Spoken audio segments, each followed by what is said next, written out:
Hello, everybody! At long last, Season 2 of Heartstopper has finally arrived. I have fallen madly in love with this show. Ever since it first came out last year, this was the show that I wish I had growing up as a child, and I'm really excited that the current generation is able to reap the benefits of having a show like this, having the representation that it provides, having what I believe to be a very positive and wholesome way of storytelling in an LGBTQ themed type of media, which you very rarely get to see.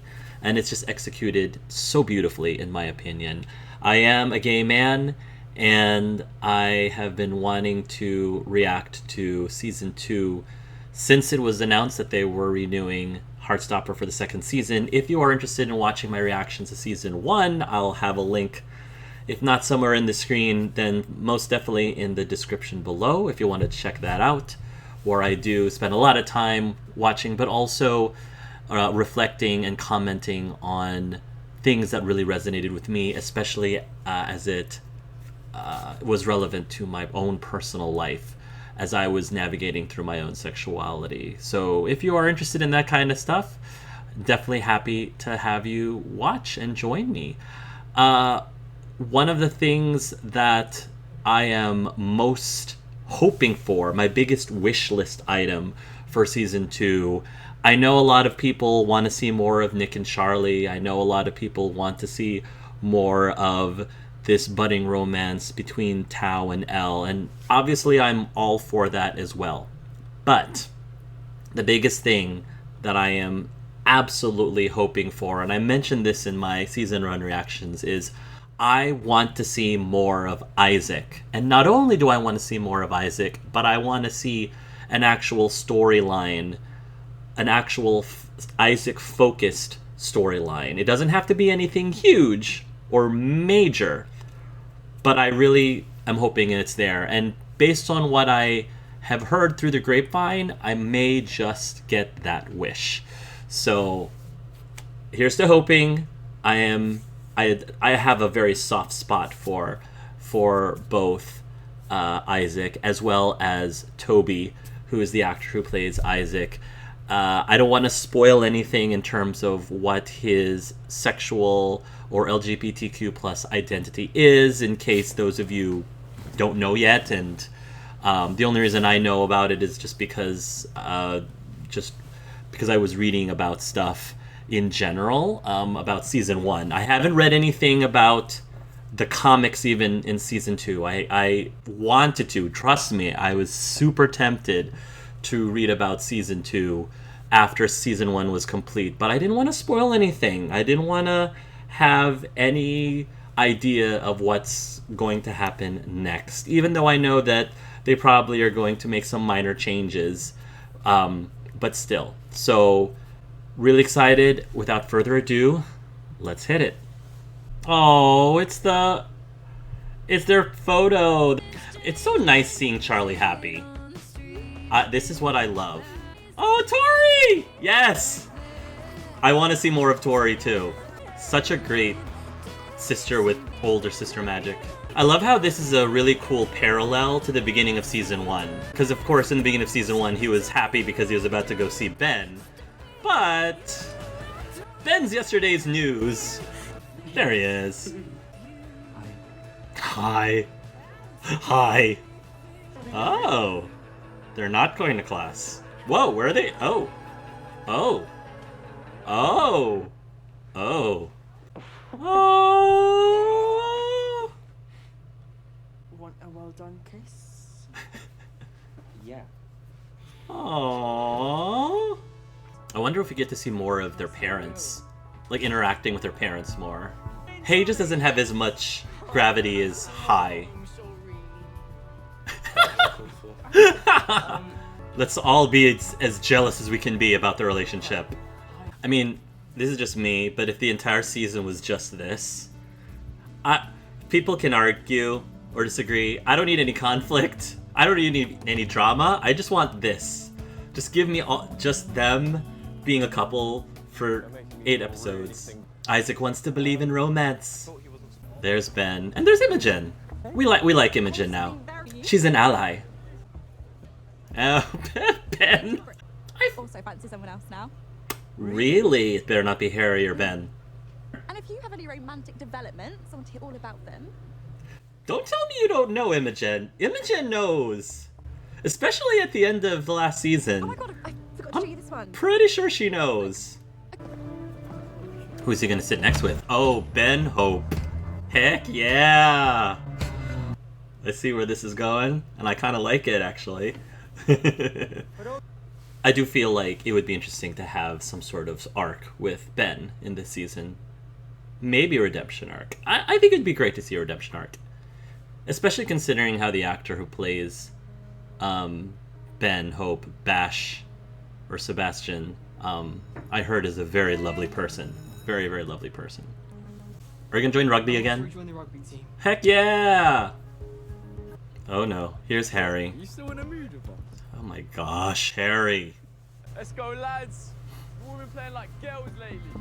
That's very problematic, what you just said, Harry. It's probably just Tao being weird. No, it's Tao being scared. Weird as hell. Not that I blame him. It's scary when you think you might like your best friend. Super scary. Nothing. My mum's been moaning at me to get a haircut. Please. You need it. Oh, No, it's really not, Elle. I love you, but no, it's not. short too. I got you a present because we've been going out for 2 months. Oh. As in, Oh. it sounds silly when you say it like that. Ah! It doesn't. No. You two are so cute. I did not get you a present. You gave him a picture, a handmade I picture. can't wait to become a king. Oh. I just can't. Oh, this is just the first episode. Already I can't. Uh-oh. I love how Charlie's the cautious one. And Nick's been like, maybe a little kissing. Out with us. I will be going upstairs. Yay! I really, really want to see a lot of Tori this season. I want to see Tori and Nick. Look at how she smiles watching. Isaac's here too. I love it. Oh, Isaac. What's Isaac thinking? I definitely want to know what Isaac's thinking right now. I haven't figured it out yet. Oh, look! It's another straight one. Come, come! Before Tao feels all left out. It'll be fun. She's an ally. Love the callback. You can see in her eyes. She's waiting. She knows she's waiting. I don't know why it's so hard to just say it. You're preaching to the choir. I could be your model. Mm. Oh no, here we go. Is he gonna dance? Oh. Oh. Oh. No. Isaac's good. Involve Isaac. I like this. I like watching this group hang out. Charlie, go dance up there with them. So Nick will come. You need to tell her. He doesn't need to. But he will feel better when he finally does. This is here. Oh, Nick and Tao moment. So, Mm-hmm. It's none of your business. Mm-hmm. Ooh, interesting. Someone's getting a little defensive. Like I said, he doesn't have to, but I feel like he'll feel so much better once he does. Go! They're all, like, trying to pressure him. I think it's okay to encourage. It's okay to encourage him, but don't, like, pressure him. I kind of had something I want to tell you. Dude, she's gotta pee. She's gotta pee, dude. Is it about you and Charlie? It's just, it is kind of obvious. And like, it totally makes sense. Like the whole date thing and the sports day thing. Oh, okay. Well, okay. I'm sorry, I don't actually know how to react. Well, that's adorable. This is good. A hug is good. Okay, well, now you know about Charlie. You have to tell me about your crush. Please tell me it's not Harry. Fine, okay. Is it Harry? It's Ben. Okay. I kind of was wondering about that too. If it was possibly Ben. I don't know if Ben's bisexual. What is it with Imogen falling for all the queer boys? Well, you kind of didn't. You did, but you didn't. But we'll let you have it. That's fine, Nick. You tried. It is, for sure. This is already a fantastic first episode. I just want to see Isaac a little happier. I don't know if he feels left out. I don't know if there's something else on his mind that we don't know about. That lingering hug. Aww. Aww. Kiss goodbye. That's what we want to see. I can't believe people think you're straight. I'm happy we're actually getting... My friend Nick. Oh. Oh. This is going to be cool, I hope. Yeah. No hanky panky till you're married. Stop saying hanky panky. The family dynamic between the four of them. I can protect him. I can make sure that he never feels pressured. He's so pure. I'm scared. He's so pure. They're both so pure. First of all, awesome episode 1. I got pretty much everything I wanted. It was just boom, you got to see Nick and Charlie together. Boom, you got to see Tao and Elle together. Boom, you got to, you brought back Tara and Darcy, and then Imogen in there, and of course Isaac in there, and of course Ben and Harry, and you just brought all the characters together. It was just great to just see the full ensemble there. There's a lot of things I want to unpack here. First of all, while it's still fresh in my mind, I really love the scene between really everybody in the Spring family, because you had the parents who were a little worried about all the hanky-panky that can be going on between him and Nick, and I think that's fair, if I'm being quite honest. Why should they act any differently with Charlie if he was straight and had a girlfriend who kept coming over at his house all the time? I mean, I feel like they are treating him the same way that they would treat anyone who was in a relationship with their child, whether it be gay or straight, boy or girl, or anything in between. So I understand that. I understand why parents do that, as a parent myself. So I can't fault them too much, although I know that as the viewer who just loves watching, Charlie and Nick just be very romantic with each other, and in a very innocent way, I understand why there might be some groans there. But what I also loved even more was how Tori fit into that equation too, because Tori just seemed like she immediately came to her brother's defense, and she was ready to just get in there and protect him. And I just love...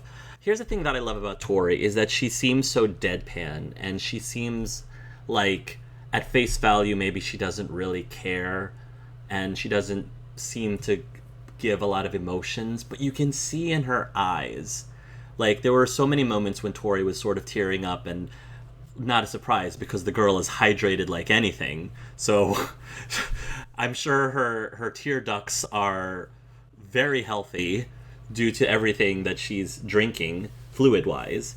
So she clearly cares about Charlie a lot. One of my favorite scenes in the entire season 1 was the scene where Tori and Charlie were they had that scene together in the very last episode of season 1, where Charlie was questioning whether or not it would be better if he didn't exist at all. And I could see again in Tori's eyes how much she just wanted to protect him and to take care of him and to help him know that things are going to be better. And the thing is, I feel like she doesn't even feel that she is well equipped to do that. Like, she feels like maybe she's not very good at comforting people and consoling people just because of her personality, but she wants to, and she does it in the best way that she's able to, and I love that about her character. And so when she comes in there and she has that look on her face while she's asking Charlie, you know, have you thought about being bullied again? She doesn't want to see her brother going through that again, because I'm assuming it hurt her a lot watching her brother get bullied like that at school. So, and it's hard for her to protect him because A, they're in different schools entirely, and B, you know, there can be social repercussions if your sister comes to your rescue when you're being bullied. So yeah, I think that I love that she's clearly watching out for her brother, and it is interesting that she is willing to essentially defy her parents and, to be quite honest, like, talk back at her parents. Like, I have to tell you, if I spoke that way to my mom, whoo, no, I would not have. Tori got off easy. She got off easy, compared to if I spoke that way to my parents. So yeah, I enjoyed that a lot. The Tori, Charlie, and Charlie's parents dynamic is chef's kiss, just because it's really interesting to see, since you didn't even see the two parents together. You didn't see either Nick or Charlie's parents together, although I don't remember what the situation is with Nick's father. I don't remember, because we only really ever saw his mom. So maybe he's only living with his mom, and I'm not sure I don't remember what the story is behind his father, but I'm sure we're going to find that out soon enough, if we haven't already, and I just totally missed it. So the Spring family is really interesting. They introduced the new teacher, who I believe is going to play a relatively important role in the plot coming up. The teacher that's, you know, sort of doing the study hall where Nick and Ben are now sitting next to each other. So that's going to be really interesting to see if how that's dynamics going to play out, especially since maybe it might set things up for a redemption arc for Ben. I would really like that a lot. I feel like Sebastian, or Bash, who plays Ben, would probably appreciate that a lot. So that would be really cool. The two major things I wanted to talk about, though, is number one, the situation with Tao and Elle. I 100% get it.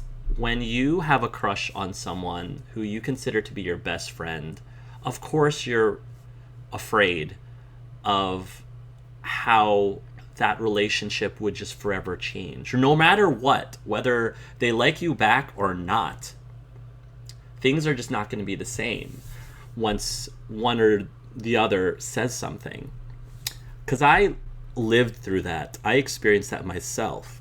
When I was in college, I had a best friend, and we spent so much time together. We had so many things in common. And we were relatively inseparable for like 6 weeks, 2 months. For a while, we were best friends, or I considered him one of my best friends, at least, for a while. And then, yeah, I started having feelings for him. I already knew he was gay, so that wasn't really like a complication there. I knew he was gay, but I had no idea if he necessarily liked me back. And of course, you know, I've always been the kind of person who never considered himself to be, you know, particularly a particular catch necessarily. That's just how my personality always was. Like, so everyone was always out of my league. I always felt like everyone was out of my league. So I was already like nervous to begin with, not really thinking that he would reciprocate. And so eventually, because it was just driving me nuts, I eventually did confess my feelings to him, and he really was great about it, considering that he didn't actually have the same feelings back for me. He didn't reciprocate those feelings.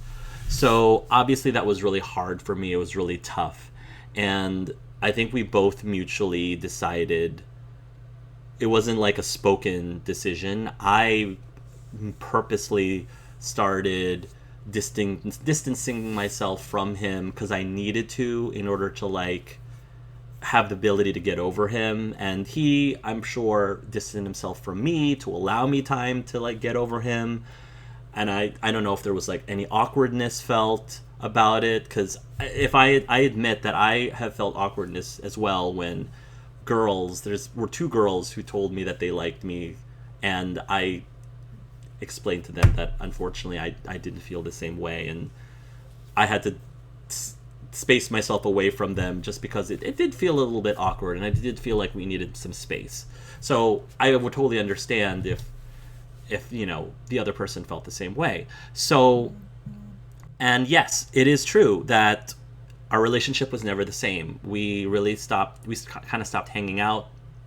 Not 100%. We didn't stop talking completely.